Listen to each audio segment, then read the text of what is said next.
The Haunted Doll on eBay.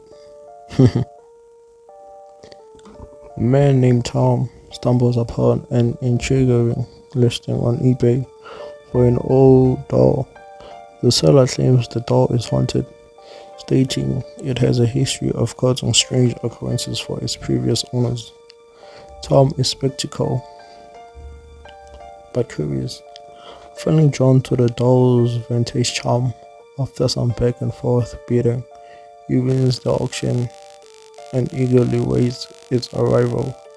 When the doll arrives, it's even more beautiful than he expected, with intricate details and an unsettling lifelike expression. However, as soon as he brings it into his home, he begins to experience odd occurrences.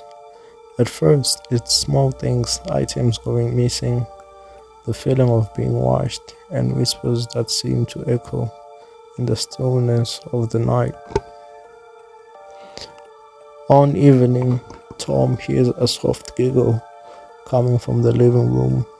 He brushes off as his own imagination, but, he, but begins to feel increasingly uneasy. He decides to do some research on the doll's history and learns that it once belonged to a young girl who mysteriously disappeared many years ago. Local legend says her spirit is trapped in the doll, seeking companionship. As the days go, the strange happenings escalate. Tom finds the doll in different positions, sometimes with a sinister grin.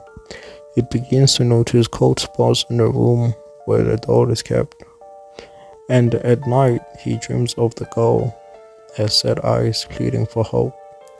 Frightened and desperate, Tom contacts the seller to learn more about the doll's past. The seller claims they did not experience any issues, leading Tom to believe the spirit is particularly drawn to him.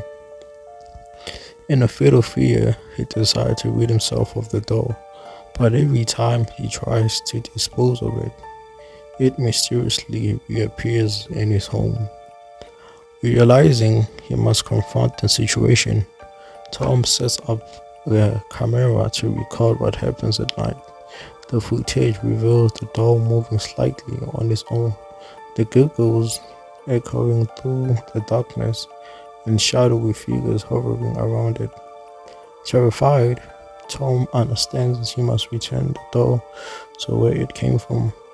He packages the doll back up and makes the decision to drive to the town where it originated, hoping to return it to the abandoned house where the girl once lived. As he reaches the house, he feels an overwhelming sense of sadness, as if the doll is pleading to be released. Upon placing the doll back inside the house and closing the door, he feels an immediate sense of relief. The haunting presence fades, and he vows never to underestimate the stories behind such objects again.